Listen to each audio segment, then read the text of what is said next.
You ever look in the mirror and feel like you're finally seeing yourself, not the version that was broken, not the one that was pretending, but the real you? That moment, that sacred pause, that breath between the chaos and the calm, that's where healing begins. Not in the noise, not in the applause, not in someone else's validation. Healing begins in the stillness, in the whispers of your soul that once trembled in silence. You see, we often think healing is about forgetting what hurt us. But healing through integration, that's a different journey. That's the kind of healing that doesn't erase the scars, but embraces them. It's when your pain doesn't scream for attention anymore. It speaks with wisdom. Some days you might feel like you're standing in the middle of your past and your future, torn.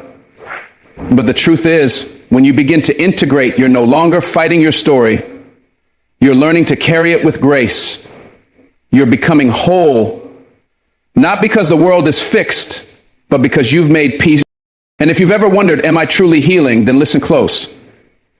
Because there are signs, real powerful soul-shaking signs, that you're rising.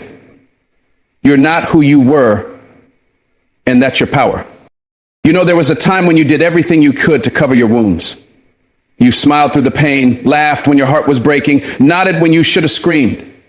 You learned to wear masks so well, even you started to believe them. But healing through integration, real healing, it doesn't ask you to cover those scars. It invites you to uncover them, because you finally understand that what hurt you isn't what defines you, but how you faced it, how you carried it. That's where your power lives. You no longer whisper about the things you went through. You stand up, you speak up, and not from a place of bitterness, but from a place of courage. You've looked your pain in the face and said, you won't shame me anymore. That's when you know you're healing. When you stop hiding, there's something sacred about reaching a point where your story becomes your strength.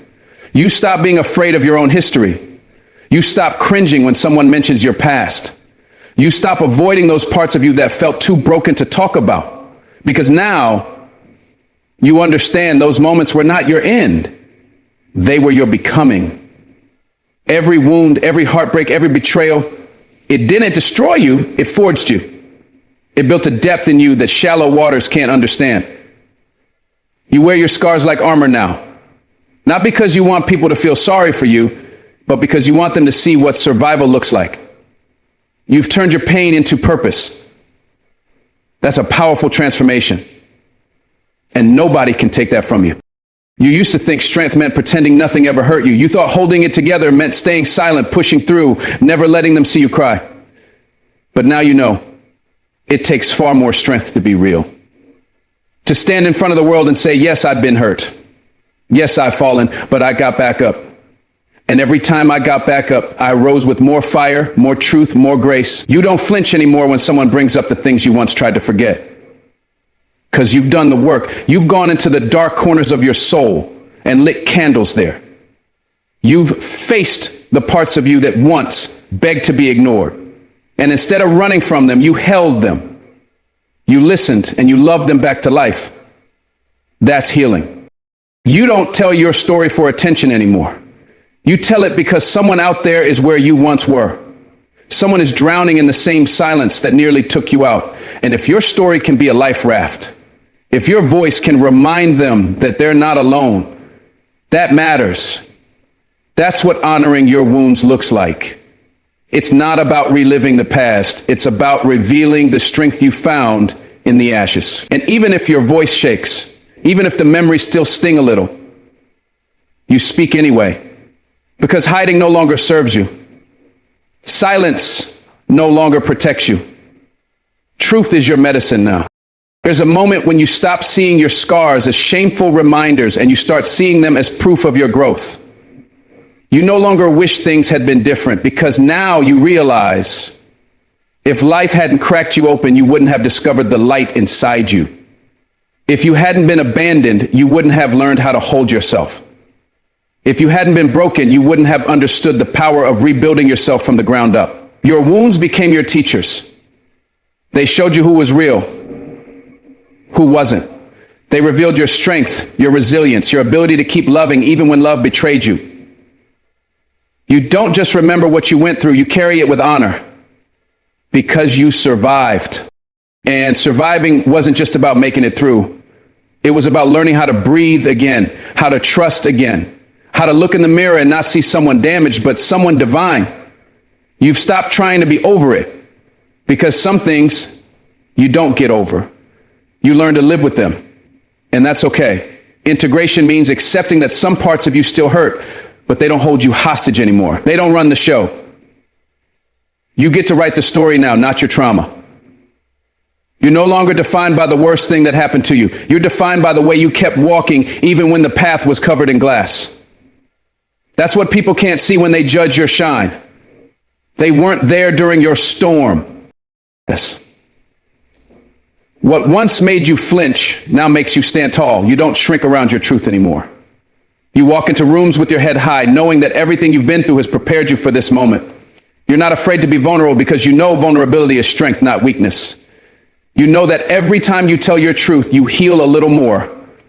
And maybe, just maybe, you give someone else the courage to speak their truth too. That's the ripple effect of honoring your wounds. It doesn't just free you, it sets others free too.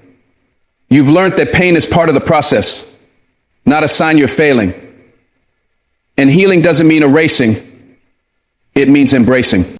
You look back now and you barely recognize the person who used to flinch at every trigger, who used to question their worth because of what they endured. You're not that person anymore. You've grown. You've evolved. You've looked at the ugliest parts of your story and said, even here, I choose to love myself. That kind of self-love is unshakable. It's not surface level. It's deep, rooted, immovable. You're not seeking outside approval anymore because you found inner peace. You're not chasing people who don't see your value because you finally see it for yourself. You're not running from your past. You're rising from it. You used to think healing was some distant destination. Now you know it's a daily choice. Some days you feel strong, other days you feel broken all over again. And both are part of the journey. Integration means you hold both joy and sorrow in the same hands. It means you laugh with the same mouth that once cried for hours. It means you dance, even if your legs still tremble. You don't need perfection anymore. You just need presence. You show up for yourself now. You rest when you're tired. You speak when you're ready. You cry when you need to, without shame. Because healing isn't about being tough. It's about being true.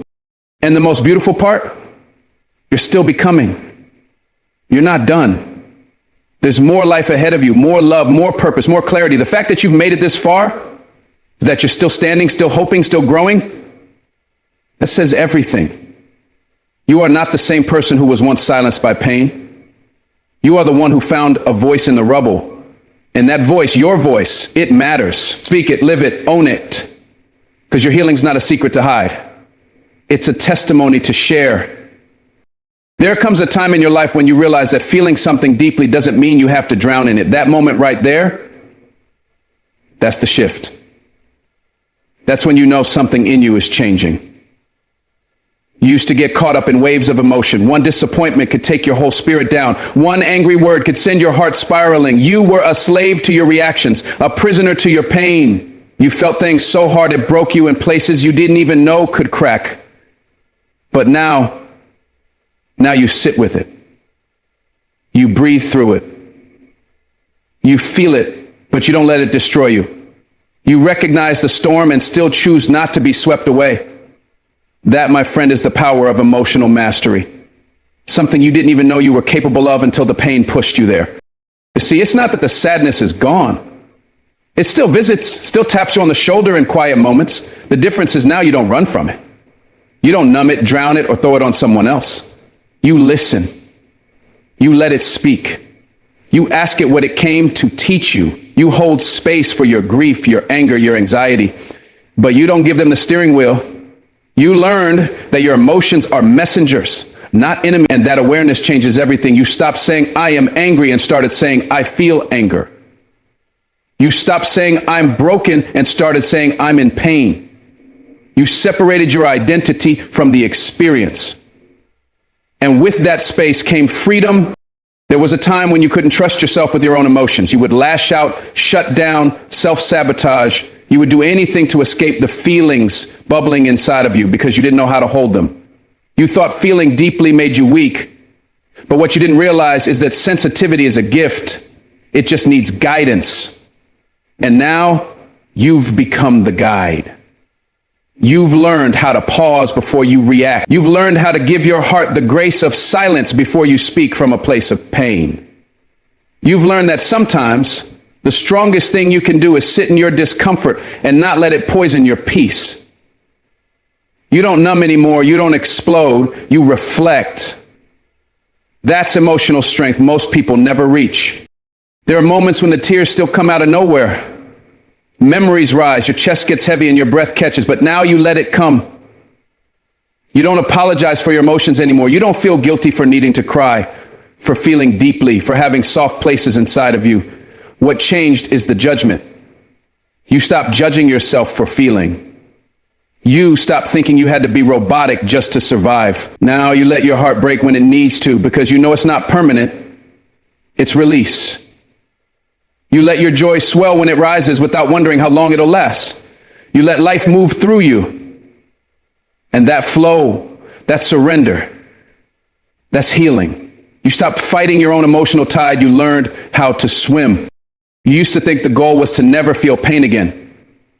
You told yourself healing meant happiness all day, every day, but the truth is, real healing is about learning to live in the full spectrum of your emotions without letting them control your behavior, your decisions, or your identity. You don't push emotions away anymore. You walk beside them. You treat your feelings like sacred guests. They knock, you open the door, you offer them a seat, and when they've said what they came to say, you let them leave. You don't chain them up or pretend they're not there. You meet them with compassion. That kind of emotional fluency, it took work. It took breakdowns, therapy, journaling, prayer, and 100 sleepless nights. But it taught you that emotions aren't wild animals to be feared. They're parts of your humanity calling you home. Sometimes the people around you don't even know how much you've changed. They still expect the old version of you to show up. The one who reacted without thinking, who broke down under pressure, who screamed just to feel heard. But you're not that person anymore. Now, when someone disrespects you, you don't lose your peace trying to explain your worth. You walk away. You protect your energy. You've learned that you don't owe anyone your emotional stability. Not your past, not your pain, not your ego. You owe it to your future, to your growth, to your purpose. That's why you stay grounded now. That's why you stay calm when chaos calls your name. Because peace is your new baseline. And anything that threatens it isn't worth your time. You still get triggered sometimes. That old wound still whispers. That old voice still echoes. But now you catch it. You recognize the pattern. You ask yourself, is this mine? Or is this old pain trying to take the mic again? You don't let your past drive your present anymore. You slow down. You self-soothe. You create space between the emotion and the action. And that space, that's where your power lives. Because in that pause, you reclaim control. You choose how to respond instead of being yanked around by old trauma. That's the difference. That's how you know you're healing. Not because the emotion is gone, but because it no longer hijacks your life. Some days you still feel like falling apart, but even in those moments, you don't abandon yourself. You don't look for someone else to fix you, to distract you, to carry what's yours to feel. You've become the parent your inner child needed. You soothe yourself with kindness, not criticism. You wrap your own heart in compassion. You sit on the floor, hand on chest, and say, I'm here. I've got you. We're okay. That's love. That's healing. That's what happens when you stop making your emotions the enemy and start making them allies. You no longer treat your heart like a battlefield. You treat it like a sacred space. You don't let someone else's chaos invade your calm anymore. You've learned how to separate your emotions from theirs. You can hold space for someone's anger without absorbing it. You can witness someone's pain without taking it on, because you've learned that empathy doesn't mean self-sacrifice. It means presence, not punishment. You don't bleed for people who wouldn't even hand you a bandage. You've built emotional boundaries, not walls, but gates. You open them wisely. You protect your peace fiercely because you know your emotions are sacred and not everyone deserves access to them. There was a time when you believed that strength meant not feeling anything. You were taught to toughen up, to suppress, to push it down. But now you've redefined strength. Strength is feeling deeply and still showing up. Strength is crying and still moving forward. Strength is sitting with your rage and not letting it make you cruel. Strength is feeling the grief and not letting it paralyze you. You've learned that vulnerability isn't a weakness, it's a superpower. And now that you own it, nobody can use your emotions against you. You've taken back your power. The most powerful people are not the ones who never feel, they're the ones who feel everything and still choose love. And that's who you're becoming. You don't numb, you don't run, you stand. You breathe, you let the emotion rise and fall like a wave, and you stay anchored in your truth. You no longer need to control how you feel. You've learned to coexist with it. You walk with your sadness like an old friend. You laugh with your joy like a child again. You let life move through you without fear. And that's not just healing, that's freedom. You used to be afraid of your emotions because they felt too big, too wild, too consuming. But now you see, they're not here to harm you. They're here to show you something. Every wave of emotion is a message, a mirror, a moment of reflection. When anger shows up, it's often guarding your boundaries. When sadness comes, it's often revealing your love. When fear rises, it's asking for protection. And now you listen. You honor what each feeling came to say. You don't rush to fix it or flee from it. You just sit with it. And by doing that, you become emotionally fluent in a world that runs from its feelings. You become a lighthouse, still, steady, full of light. And even now, as life keeps shifting, as pain still tries to sneak in the back door, you're not afraid. You know how to face it. You've built an inner home that emotions can pass through without tearing down the walls. You welcome the real, the raw, the true. You've stopped reaching for perfection and started reaching for presence. And when the waves come again, and they will, you won't be swept under. You'll rise like you always do. Because you're not controlled by what you feel. You've learned how to feel it all and still stand tall. There's a moment in your healing when you finally realize you don't have to apologize for protecting your peace. You don't have to explain why your heart needed distance, why your mind needed silence, or why your spirit couldn't carry someone else's weight any longer. And that realization, it hits like freedom.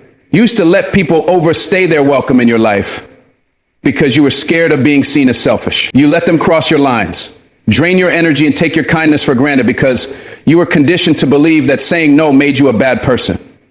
But not anymore. Not now. Now you understand that boundaries aren't walls, they're doors, doors that you control. And not everyone gets a key because you've learned the hard way. Peace is expensive.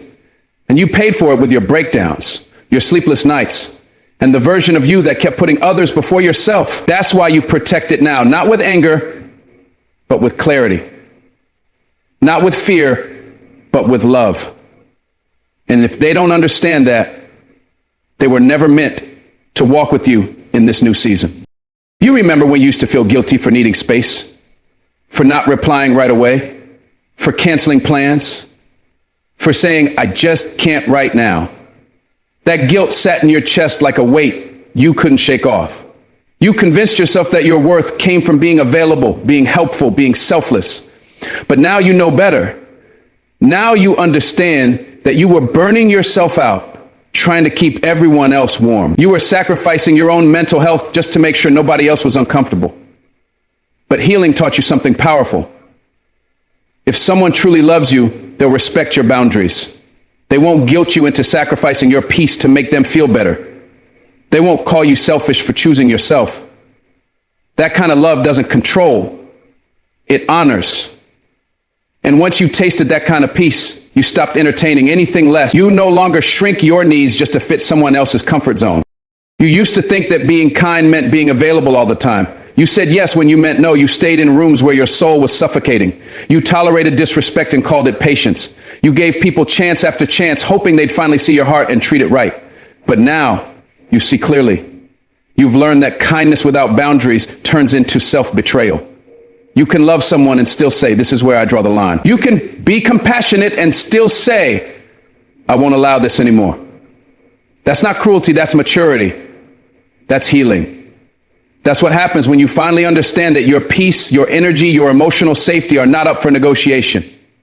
You're not here to be everyone's savior. You're not here to exhaust yourself trying to prove your worth. You're here to live in alignment with your truth. And your truth deserves space, protection, and priority. There's a sacred power in the word no. And it took you years to claim it. You used to fear that two-letter word like it would burn bridges, end friendships, cause people to abandon you, so you avoided it. You stretched yourself thin. You said yes to things you didn't want. You took on responsibilities that weren't yours. But every time you said yes out of guilt, you said no to yourself, no to your time, no to your healing, no to your growth. But now you say no with full chest, clear mind, and steady heart. You say it without flinching, without backtracking, without over-explaining, because you finally understand your no is sacred. It's your right. It's your responsibility. And if your boundaries push people away, let them go. The ones meant for you will never require you to burn yourself out to be loved. Healing taught you that not everyone deserves access to you. Not everyone has earned the right to sit at your table, to hear your thoughts, to feel your presence. You used to give people front row seats in your life who wouldn't even clap for you. You gave them unlimited access to your time, your energy, your heart, and they treated it like it was nothing. But you're not that person anymore. Now you evaluate who gets access. You observe how people respond to your boundaries. You watch how they act when you say, that doesn't work for me. Because how someone reacts to your boundary tells you everything about how they value your existence. And when someone tries to guilt trip you, manipulate you, or punish you for protecting your peace, you don't argue, you don't convince, you just walk away. Quietly. Strongly, without regret. It's not always easy. There are days when guilt creeps in like a shadow. Days when your old self whispers, maybe you're being too harsh. Days when you miss the connection, even if it was one-sided. But you remind yourself, setting a boundary doesn't make you unkind. It makes you conscious. It means you've stopped operating on autopilot and started living intentionally. You've stopped abandoning yourself for the sake of being liked. You've stopped confusing being needed with being loved. And even though it hurts to disappoint people, you've realized it hurts more to keep disappointing yourself. That's why you stay grounded in your boundaries. Because the cost of betraying yourself is too high now. You've come too far to go back. There's a quiet confidence that comes with honoring your boundaries. You don't need to yell, argue, or defend anymore. Your peace speaks for itself. Your energy has shifted. You don't beg to be understood. You don't over-explain your decisions.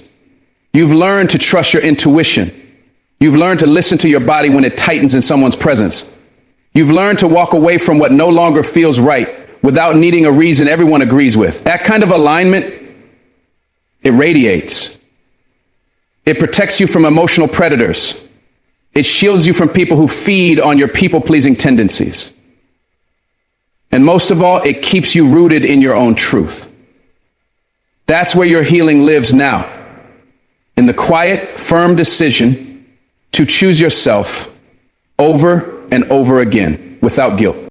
People will try to make you feel guilty for changing, for no longer being available in the same way, for no longer tolerating what you used to. But that guilt doesn't belong to you. That guilt is theirs, the result of losing the version of you that enabled their comfort. You're not responsible for how people feel about your growth. You're not obligated to stay small just so others can feel big. If your boundaries make someone uncomfortable, it's because they benefited from your lack of them. And that's not your burden to carry. Your job isn't to keep the peace at the expense of your own. Your job is to walk in your truth with love, courage, and integrity. And you're doing that now, unapologetically. Sometimes setting boundaries looks like distance, like not replying, like unfollowing, like silence. And that silence, it's not petty, it's sacred. It's a declaration that your energy is no longer a revolving door for chaos. It's a statement that you are no longer available for conversations that dishonor your soul. You used to think you had to be confrontational to set boundaries, but now you know sometimes the most powerful boundary is the one you set with your absence. You don't have to fight. You don't have to argue. You can simply disengage. Let your peace be the loudest thing in the room. Let your detachment speak volumes. That's what healing looks like in real time. There will be moments when your boundaries are tested. People will push back. They'll try to guilt you into old patterns. They'll say you've changed like it's an accusation. And you'll smile, not with arrogance, but with peace. Because yes, you have changed. You've grown. You've learned the difference between connection and obligation, between support and self-sacrifice. And you are no longer willing to pay for other people's comfort with your own discomfort. That's not selfish. That's self-aware. And even though it's hard, even though the loneliness sometimes stings, you keep going. You keep choosing yourself because you know if you don't honor your own boundaries, no one else will. Now you move with a different kind of grace, a bold, quiet, unshakable grace. You're not out to hurt anyone. You're not bitter. You're just clear. Clear about who you are, clear about what you will and will not allow, clear about what you need to stay aligned. And in that clarity, you found your power. The power to say no without guilt, the power to walk away without regret, the power to protect your peace like your life depends on it, because it does. And this power, it didn't come easy. You earned it. Through every tear, every broken relationship, every painful lesson, you earned it. And now you wear it like armor. Not to fight, but to stand. Not to attack, but to protect. Not to prove, but to preserve. You no longer apologize for needing time alone, for not attending every event, for turning your phone off, for saying that doesn't feel right to me. You no longer seek permission to rest, to disconnect, to say no, because you finally understand your life is yours. Your energy is yours. Your healing is yours. And no one has the right to make you feel guilty for protecting what's sacred. You're not here to be understood by everyone. You're here to be whole, to be aligned, to be free. And that freedom, it starts with boundaries, quiet ones, firm ones, ones that speak for you when your words fall short. And now you walk in that freedom every day with peace in your heart and no guilt in your soul. There was a time you feared being alone. Not just physically, emotionally, spiritually. You thought solitude meant something was wrong, like you were broken or unlovable or missing some piece everyone else seemed to have. The silence used to scream at you, reminding you of everything you didn't want to face. You'd reach for noise, conversations, relationships, distractions, just to avoid yourself. But somewhere along your journey, something shifted. You stopped seeing solitude as a punishment and started seeing it as a portal, a place where healing actually begins. You realize that the quiet isn't empty, it's full of answers. When the world gets quiet, your soul gets loud. You start hearing the things you've ignored for years. Your needs, your pain, your truth. And it's not always comfortable. In fact, at first it's terrifying, but once you stop running and start listening, you realize solitude isn't the enemy, it's the invitation. You started to see that some of your most painful moments happened in crowded rooms, surrounded by people who didn't understand you, supported by people who only stayed when you were convenient. You were never truly seen, even in the middle of attention. That kind of loneliness, when you're not alone but still feel invisible, is the deepest kind of ache. And when you compare that to solitude, you begin to see the difference. Being alone doesn't mean being unloved. It means being honest. Honest about who's really there for you and who only shows up when they need something. Solitude gave you the space to grieve the loss of illusions, to stop pretending that shallow connections filled your soul. It showed you the beauty of your own company. It reminded you that your worth isn't measured by how many people you're surrounded by, but how deeply you've learned to sit with yourself without flinching. At first, it was hard to sit in silence. You weren't used to hearing your own thoughts without interruption. You weren't used to not performing, not adjusting, not editing yourself to fit someone else's expectations. Solitude forced you to meet the unfiltered version of you. You didn't always like what you saw. The insecurity, the anger, the unresolved grief. It all rose to the surface like smoke from a fire you tried to hide. But that's the power of being alone. It strips away the noise and leaves you with the truth. And the truth, even when it's ugly, will set you free. You started journaling, praying, walking without music in your ears. You learned to observe your thoughts without judgment, to sit with your feelings instead of running from them. And in that stillness, you didn't find weakness. You found wisdom. You found courage. You found a version of yourself that didn't need to prove or please, a version that could finally breathe. People started asking why you pulled back, why you weren't so available anymore, why you weren't always out, always answering, always present, and you had no dramatic story to tell, just the quiet truth that you'd grown tired of abandoning yourself for the sake of connection. That solitude wasn't a retreat, it was a return to self, to clarity, to alignment. You weren't isolating, you were healing, and that distinction matters. Isolation is rooted in pain. Solitude is rooted in power. When you isolate, you disconnect from life, but when you embrace solitude, you reconnect with yourself. And that reconnection, it shifted everything. You started making decisions not from fear or pressure, but from clarity. You learned to listen to your intuition, to trust your body, to rest without guilt, to create without needing applause. You realized you were finally moving in rhythm with your soul. You began to notice how much of your past was shaped by a fear of being alone. How many times you stayed in toxic spaces just to avoid emptiness? How often you said yes when you meant no just to keep someone close? But the more you sat with yourself, the more you realized your fear of solitude was never really about being alone. It was about facing the parts of yourself you didn't understand. You feared your own depth, your own power, your own truth. But solitude held a mirror up to you. And slowly you stopped looking away. You stopped flinching at your reflection. You stopped waiting for someone else to tell you who you are. Because now you know. You're not the voice of your trauma. You're not the story of your abandonment.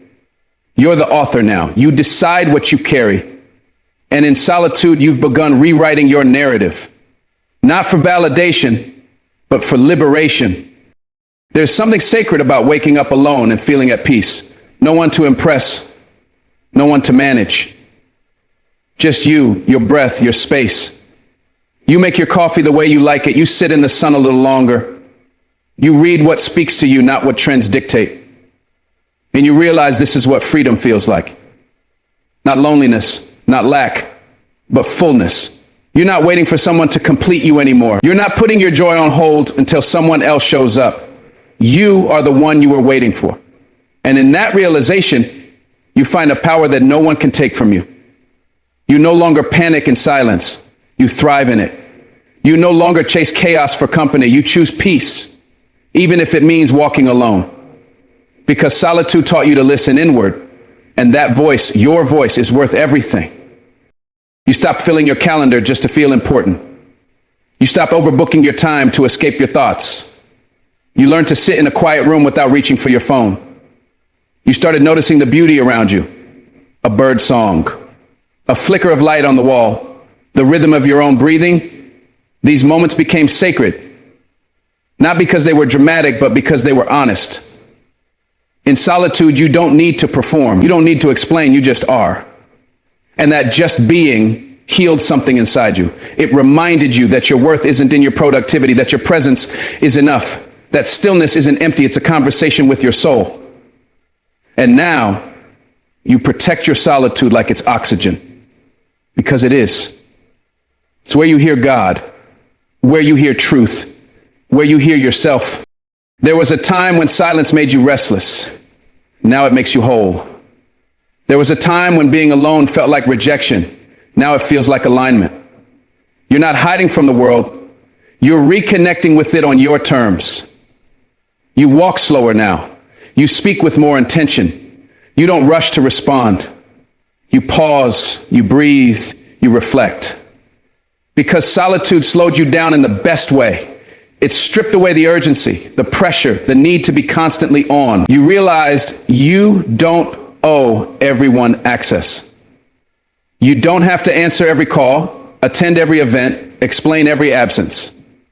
You are allowed to disappear for a while and come back whole. You are allowed to protect your peace even if it confuses others. And you've learned those who love you will understand. Those who don't never really saw you anyway.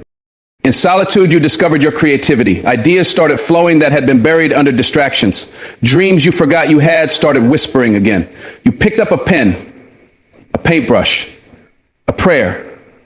You reconnected with purpose, not because someone told you what to do, but because you finally heard yourself clearly.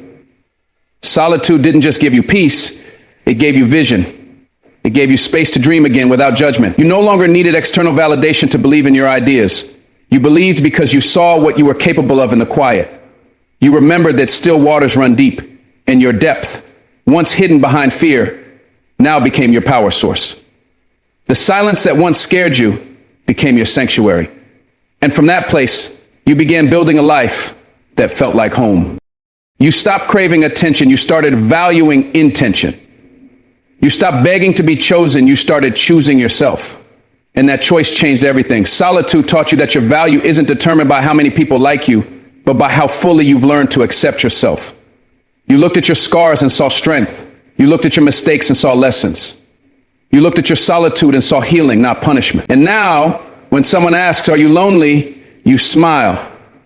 Not because you're denying the occasional ache, but because you've made peace with the difference between solitude and loneliness. One isolates, the other empowers. And you've chosen empowerment. You've chosen growth. You've chosen yourself fully and without apology. You no longer run from empty rooms. You decorate them with peace. You fill them with books, light, music that moves your soul. You no longer wait for someone to come sit beside you to feel whole. You sit with yourself and feel complete. And it doesn't mean you don't want connection.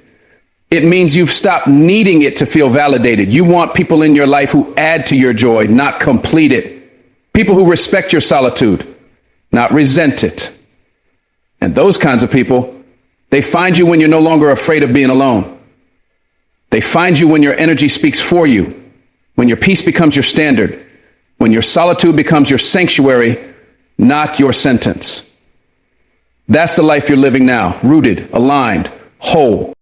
You used to believe that closure was something someone had to give you, that you couldn't move on, couldn't breathe again, couldn't heal until they came back and explained themselves, until they looked you in the eyes and gave you reasons that made the pain make sense. You waited for apologies that never came, replayed conversations that never ended properly, held on to pain because it felt unfinished. You thought forgiveness needed a conclusion, a clean ending, but real life doesn't always work like that. People leave mid-sentence. They hurt you and pretend nothing happened. They ghost you, blame you, lie to you, and then disappear as if your story was just a chapter in their book. You spent nights asking why. You lost sleep crafting letters in your head that you never sent. But then something inside you changed. You realized closure isn't given, it's created. It's not in their hands, it's in yours. You stopped needing their words to make peace with what they broke. You stopped chasing explanations from people who weren't even honest with themselves, let alone with you. You started seeing that sometimes the people who hurt you don't have the capacity to give you what you need. Not clarity, not remorse, not truth. And you made the bold decision to forgive anyway. Not because they deserved it, but because you did. You deserved peace. You deserved freedom from the weight you were carrying. Forgiveness stopped being about them and started being about you. About your healing, your growth, your power. You learned to release people without bitterness, without revenge. You stopped waiting for the day they'd realize what they lost. You stopped writing mental scripts, hoping they'd come back and say all the right things. You let go, not because you had all the answers, but because you finally understood that your healing is not dependent on their accountability. At first, it felt impossible. How do you forgive someone who shattered you and never looked back? How do you release anger when you never even got acknowledgement? It felt unfair. It felt like they were winning, like you were letting them off the hook. But slowly you began to understand something deeper. Holding on to resentment didn't punish them, it punished you. It kept you tethered to their behavior, trapped in a cycle of replaying wounds. Your bitterness didn't make you stronger, it made you tired. And it was stealing from your present. It was clouding your joy. So you made the decision quietly, maybe tearfully, but intentionally to forgive for your own sake, to let your spirit breathe again. And with that forgiveness came a strange kind of strength, not loud, not aggressive, but grounded, peaceful, solid. You weren't weak for forgiving without closure. You were powerful for choosing yourself over your pain. You stopped seeking validation from the person who caused the wound. You stopped needing them to say you were right or I was wrong. Because deep down, you already knew the truth. You just didn't trust yourself to believe it without their confirmation. But forgiveness without closure taught you self-trust. It taught you that you don't need someone else to acknowledge your hurt for it to be real. You don't need anyone's permission to move on. Your emotions are valid, even if no one else understands them. Your pain matters, even if the person who caused it acts like it doesn't. And that shift, it changed everything. You stopped arguing with the past. You stopped needing the last word. You stopped fighting for explanations that would never satisfy you. Instead, you started choosing peace, quiet peace, deep peace. The kind that says, I'm done letting this control me. You realize that forgiveness doesn't erase what happened. It just releases its grip on your life. It doesn't mean you forget. It doesn't mean what they did was okay. It means you've stopped letting their actions decide your future. You've stopped dragging their behavior into every new relationship, every new opportunity. You're no longer coloring your present with the brush of your past. Forgiveness doesn't make you foolish. It makes you free. You learned that closure isn't a conversation. It's a decision. A decision to stop reliving the hurt. A decision to stop letting someone else's immaturity, neglect, or cruelty be the main character in your story. You took your power back by releasing what you never had control over to begin with. You can't control if they come back. You can't control if they change, but you can control your healing. You can choose to walk forward even when the door behind you never officially closed. You had to grieve what you didn't get, the apology, the understanding, the loyalty, the effort. You had to accept the reality that some people will never see the damage they caused. They'll rewrite history in their favor. They'll call you too sensitive or dramatic. They'll play the victim while you sit in silence, nursing wounds they don't even acknowledge. And it hurts, it stings. But that's where the real forgiveness starts, in that ache, in that moment where you decide to stop waiting for justice and start creating peace. You stop chasing the why. You stopped obsessing over what you could have done differently. You stopped trying to make someone care who clearly didn't. That's not weakness. That's transformation. You grew past the need for revenge. You grew past the fantasy of them suddenly changing. You grew into someone who knows their value isn't tied to someone else's recognition of it. There's something powerful about realizing you don't need to understand everything to move on. You don't need every puzzle piece to find peace. You don't need to fix what broke in someone else. You only need to honor what broke in you and commit to healing it. You've learned to say, I release you, even when you never got the closure you thought you needed. You've learned to walk away without resentment, to feel sadness without bitterness, to remember what happened without being held hostage by it. And that takes emotional maturity. That takes strength most people don't talk about. Because forgiveness without closure is quiet work, invisible work, but it's the work that sets your soul free. You've stopped bleeding for people who wouldn't have bandaged you. You've stopped watering relationships that only drained you. And most importantly, you've stopped betraying yourself just to keep broken things intact. You've started recognizing the patterns, the aha moments where you used to spiral, those texts you never got, those explanations that never came. You see them now for what they are, invitations to choose peace or pain. You've stopped answering those invitations. You've stopped needing to make someone the villain in order to heal. You've realized that people hurt others for 1,000 reasons that have nothing to do with you. And even if it was about you, it doesn't define you. Their silence doesn't mean your voice is invalid. Their absence doesn't mean you weren't worthy of presence. Their betrayal doesn't mean you deserved it. These truths have become your new foundation. You've built strength not on vengeance, but on clarity. Not on retaliation, but on release. And there's something so powerful about walking through life with an open heart, not because you were never wounded, but because you refused to stay wounded. The more you forgave without closure, the more you grew. You started seeing people for who they are, not for who you hope they be. You let go of potential and embrace reality. You stopped over-explaining yourself to those committed to misunderstanding you. You no longer needed to win the argument. You just needed to win your peace, and you did. You learned to forgive without asking for anything in return, not even an apology. Because your healing doesn't need their participation. You're healing on your own terms, in your own time. And now, you hold space for yourself in ways you used to hold space for everyone else. You don't chase closure anymore. You create it with boundaries, with truth, with release. And every time you do, your spirit breathes a little easier. You still have moments when the memory sneaks up on you, when you wonder what you did wrong, when you wish things had ended differently. But those moments no longer control you. They no longer define your days. You've learned to sit with them without being consumed, to observe the pain without inviting it to stay.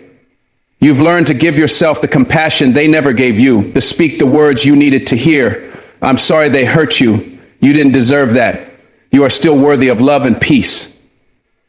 And that voice, your own inner voice, it's become stronger, louder, kinder. You've learned to be the closure you never received, to become the healing you were once waiting for someone else to deliver. And that's a powerful shift. That's self-respect. That's emotional freedom. You no longer expect people to make amends. You no longer keep the door open hoping they'll return. You've accepted that some chapters don't end with punctuation, they just fade, and that's okay. You've chosen to close the book anyway, not because it ended perfectly, but because it no longer serves the story you're trying to write. Forgiveness without closure isn't a lack of strength. It's a masterclass in emotional resilience. You stop needing to hear "I'm sorry" to know you were wronged. You stop needing to see regret in their eyes to validate your experience. You now understand that true closure is internal. It's the decision to stop bleeding for a wound someone else walked away from. It's the decision to stop letting that wound shape your identity.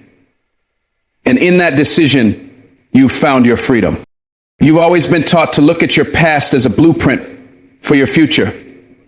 But what if it wasn't a blueprint at all? What if your past was simply a chapter in the story of who you are and not the defining feature of your life?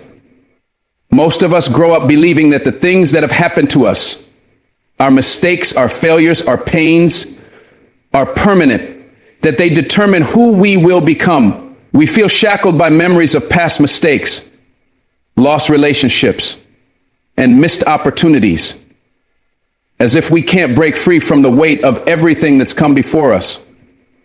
But in reality, your past doesn't have to hold you hostage.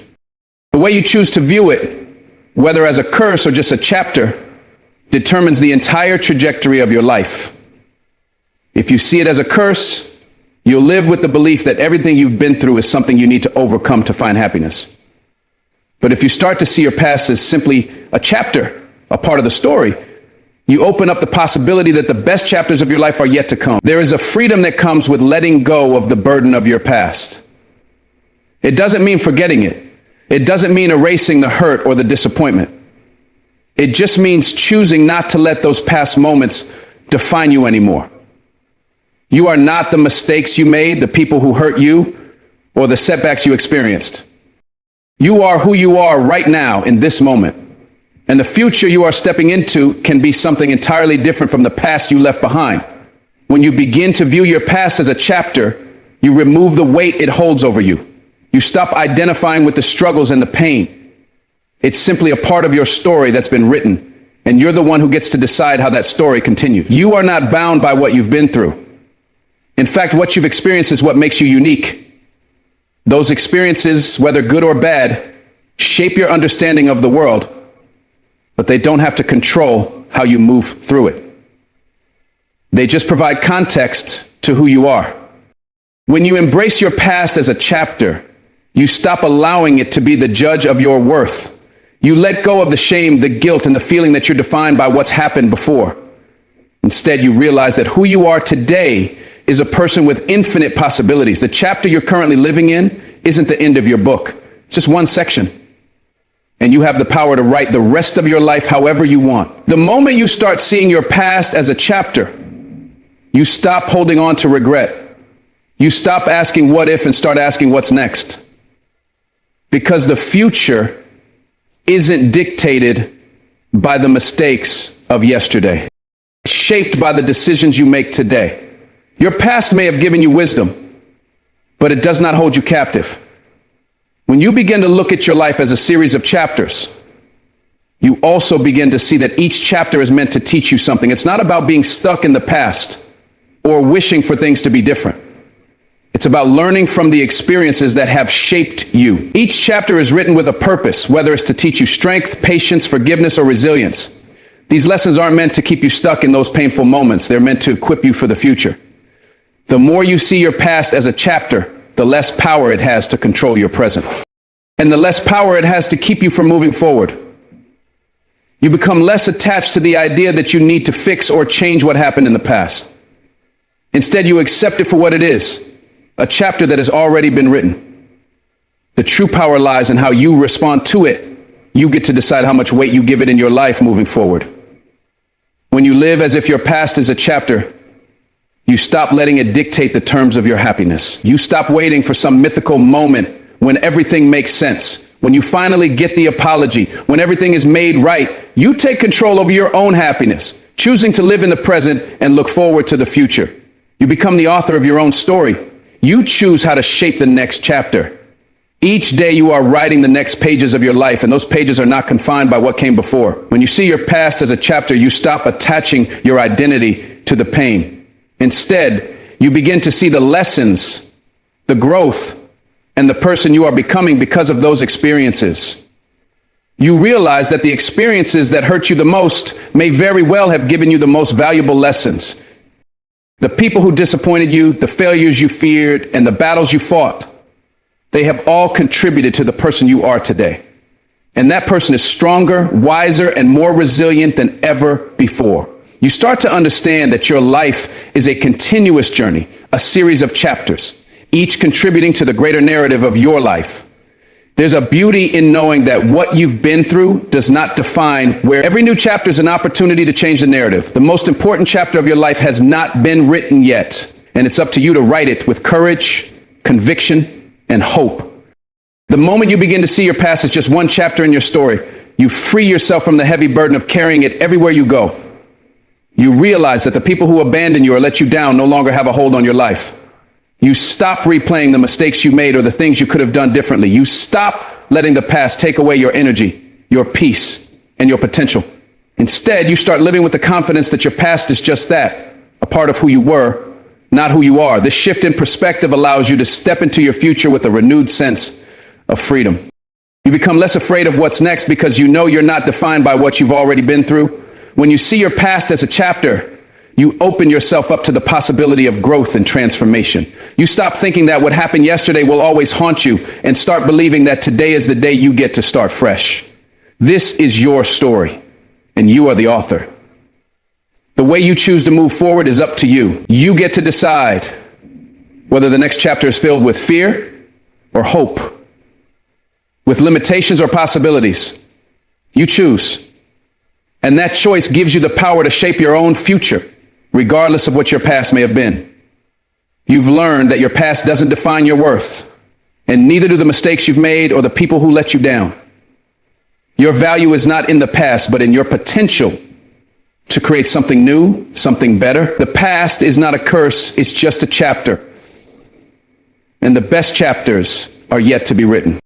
As we reflect on the journey of our lives, it's crucial to realize that the past, no matter how heavy or challenging, is only a chapter in the story of who we are becoming. The mistakes, the pain, the lessons, they are not the defining features of our identity, but stepping stones that guide us toward growth and transformation. When we choose to see our past as just a chapter, we release the hold it has over us, no longer allowing it to define our worth or shape our future. This shift in perspective empowers us to break free from the chains of regret, guilt, and shame, and embrace the endless possibilities that lie ahead. What happened before does not have to dictate what happens next. The chapters of our lives are written with purpose, and each experience contributes to the person we are today. But the beauty lies in the fact that the story is still being written. The pen is in our hands and the future is not bound by the past. Each new chapter brings opportunities for healing, growth, and change. And just as we would never let one chapter of a book define the entire story, we should never let one chapter of our lives define who we are or what we're capable of. So as you move forward, remember that the past holds valuable lessons but does not control your destiny. You are not bound by the mistakes you've made, the pain you've endured, or the people who have hurt you. You are free to create a new narrative, to write a future that aligns with your dreams, your hopes, and your potential. The past is merely a part of the journey, a chapter that has been written, but the pages that follow, they are yours to fill. Embrace this freedom. Take control of the direction you want to go and trust that the best chapters of your life are yet to come. Thank you for taking the time to reflect on this with me today. I hope this message resonates with you and serves as a reminder that your past does not define your future. May you find the strength and courage to move forward, knowing that each day is an opportunity to write the next chapter of your life. God bless you, and may your journey ahead be filled with peace, growth, and endless possibilities.